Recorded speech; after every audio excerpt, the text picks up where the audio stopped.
Hello, hello. Welcome to a Capcut tutorial on how to use templates. First things first, if you guys just want to leave a like and comment down below for me for the algorithm, then I'd really appreciate it.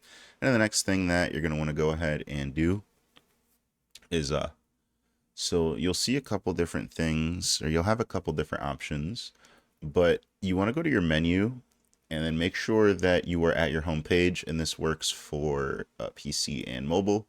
And then just go to the template section, and then you'll see a bunch of different sort of like templates and things like that. Oh, and so there's some copyrighted music going on here, so I will just go ahead and have to go ahead and replace this template. So we'll go ahead and use it like so, and then it'll download the template and then open it. And then all you need to do is just import your videos and put it into this section. So we'll just do that. And then it'll just fill in the template.